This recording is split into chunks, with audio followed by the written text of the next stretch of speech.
Bismillahirrahmanirrahim. Assalamualaikum warahmatullahi wabarakatuh. And a very good morning, everyone.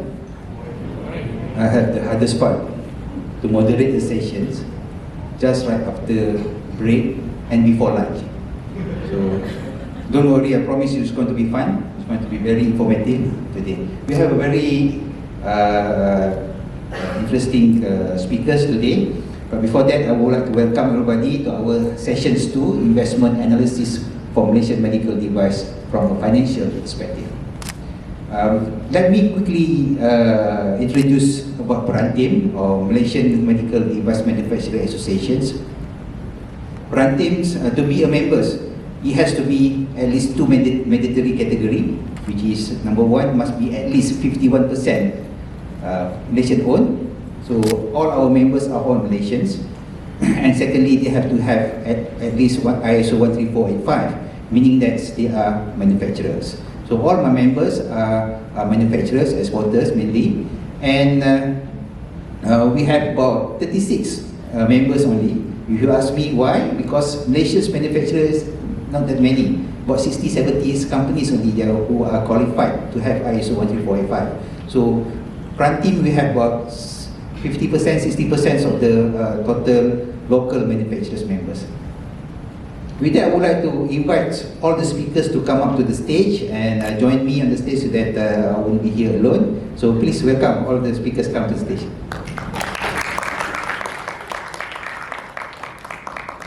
And ask about the FTAs, which is trade agreements.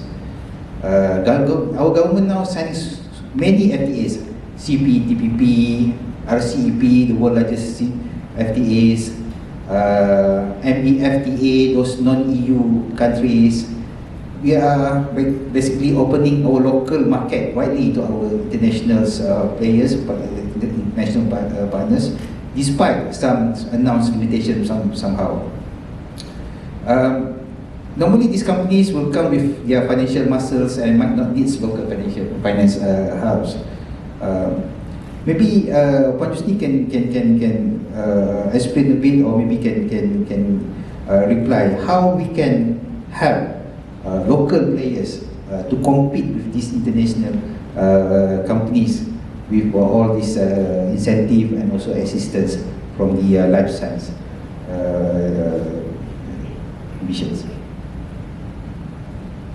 Thank you, Encik Johari. For the FTAs, I think the reason why we have FTAs is actually at the end of the day is also benefiting our industries here, not only MNCs but also local players, for them to have market access, more market access abroad. However, how we can assist our local player here by, I think through we can leverage in terms of the assistance and also facilitation provided by the government, especially MIDA. But we understand that there might be some, limitation. There might be some challenges on how to address certain issues. But we are open to, to listen to all those challenges and also issues, and will assist the company to address how we can, we can scale them up, or how we can open up more market access to them. Not only through MIDA, but also we have MATRI that can assist, and also those under MIDI agencies to assist this industry. Thank you. Thank you, Yusni. On that note, Yusni, just now there's one member of the floor, if not mistaken, Nizam from Ain Medicare, raised the issue of talent management.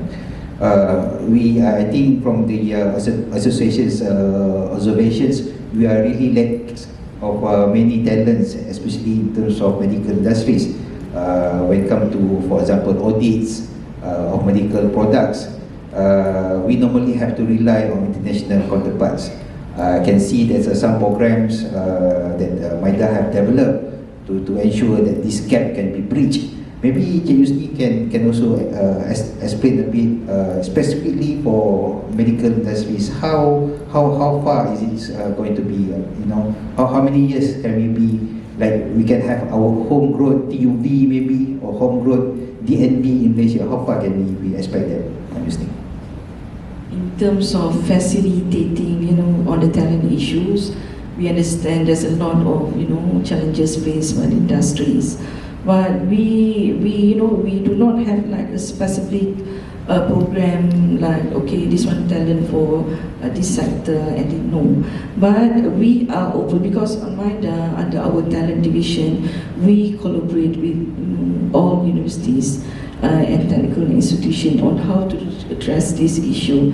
But I think, like what Encik Johari mentioned, I think we had a meeting with your team to discuss on this. Since that this one, because it cannot be like, between MIDA and the association that address this issue. We need to rope in more parties, especially the relevant parties, on how, to get a comprehensive decision on what are the best ways to, some of these things is not under, especially on the technical team. That's why we need to rope in more parties to assist us to come with a very comprehensive decision. Thank you.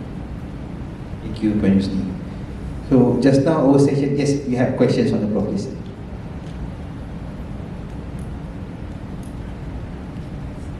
Assalamualaikum, Mr. Chairman. Assalamualaikum. Panel, there's no questions again, so perhaps I can always engage with MIDA directly, but hopefully what I will raise again here will benefit the industry. Since Mr. Moderator touched on CPTPP, RCEP, let's take a look at what was presented just now in terms of incentives by MIDA, by the government, versus how do we look at the opportunities and threats when it comes to CPTPP.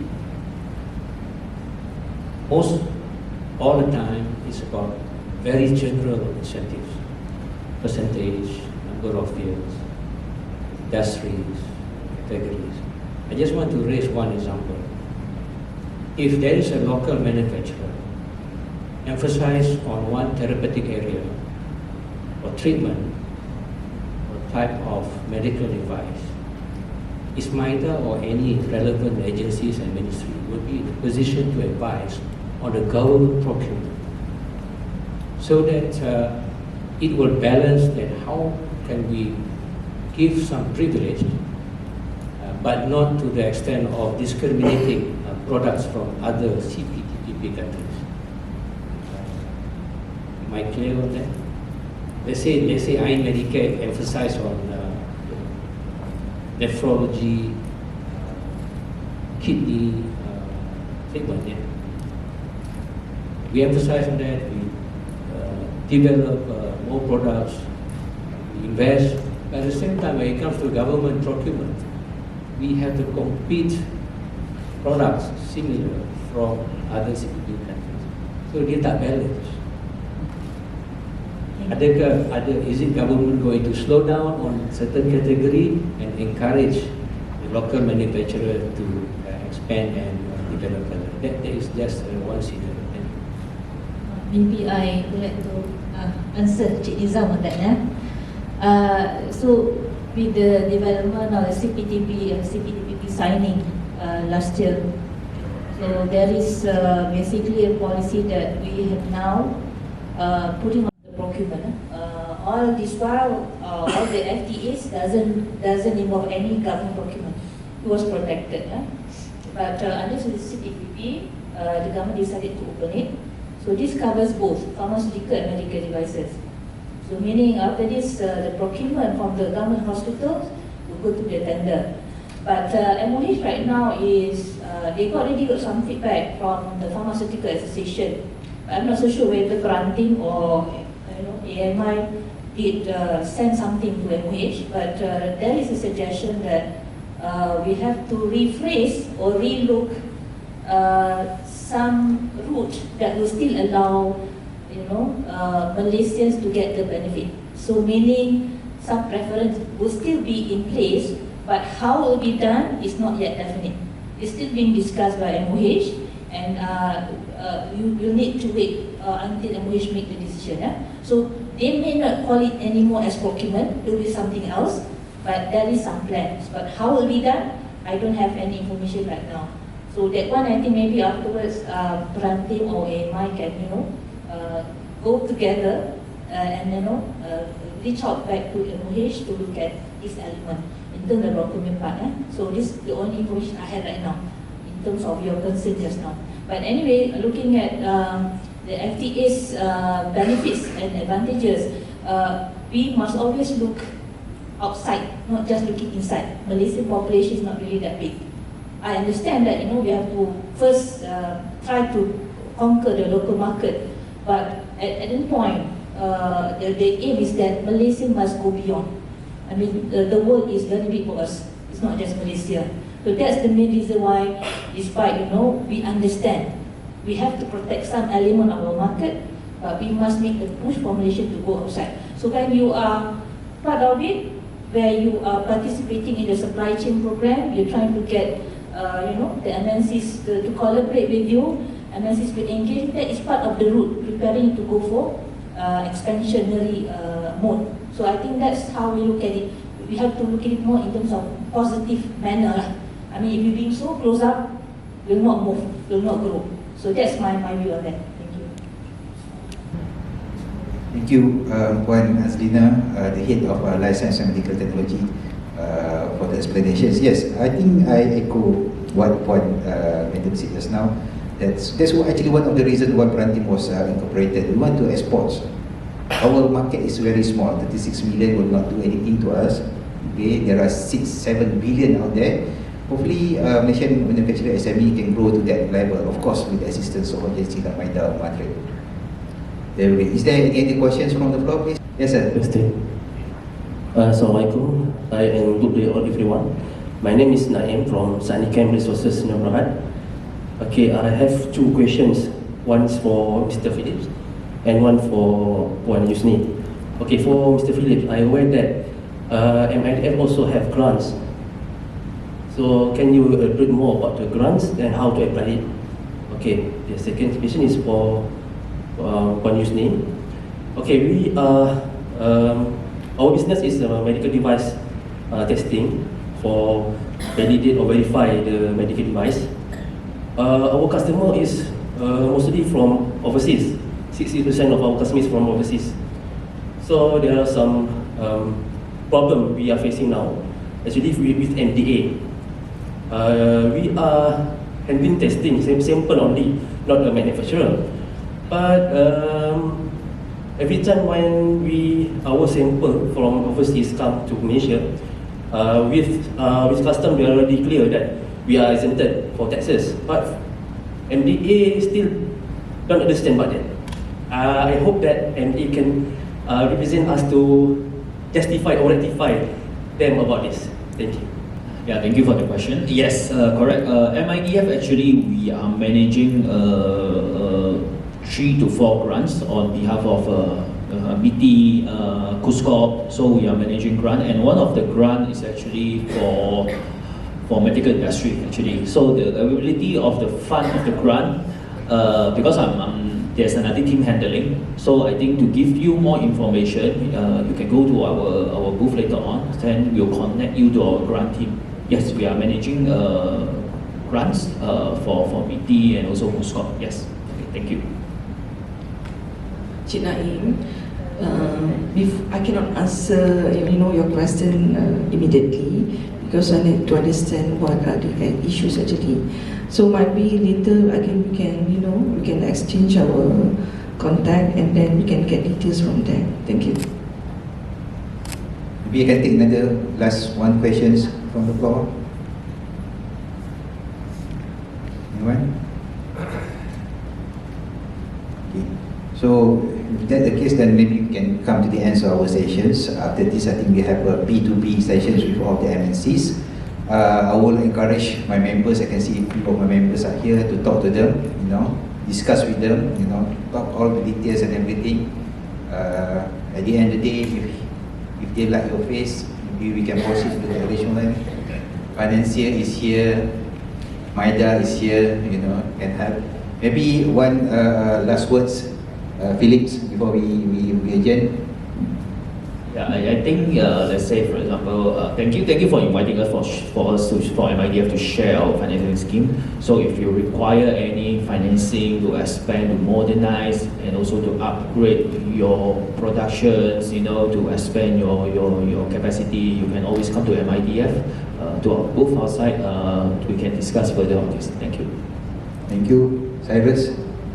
Yeah, I think one of the purpose to be here today is actually to share about what is actually the available options. So of course, there are grants available, there are incentive available. And of course, there is also a conventional way of getting financings to actually manage your cash flow or your capex requirements.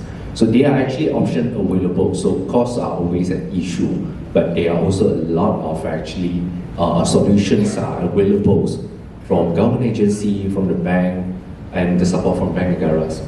So, of course, we understand these are actually open discussions. So people are a bit shy to raise questions about financings and the numbers kind of things. But it's okay, our team is actually available here. So please just come, drop by. So we are actually welcome for any discussions. Thanks for that. Thank you, Cyrus. Tuan Shukri? I think this is a good occasion for us to discuss about the financings. But I think there's also the others financing they call alternative financing that I think the company can explore. I think if we open to any discussion, I think this is good. I think I wish all the best to the SMEs company. Thank you. Thank you, Tuan Shukri. Puan Yus? Thank you very much, Encik Juari. And I understand that for industries there's a lot of issues and challenges. If you do not know who to reach out to, please reach out to us. Some of these issues sometimes is not actually under our purview, but we will assist you on this matter. Thank you. Thank you, Puan Yus. I would like to convey our greatest, deepest gratitude to MIDA for arranging today's conference and seminar. I think we can have another session soon. There's a lot of things that we can discuss further for the benefits of industry. I would like to pass back the mic to the MC. Thank you very much.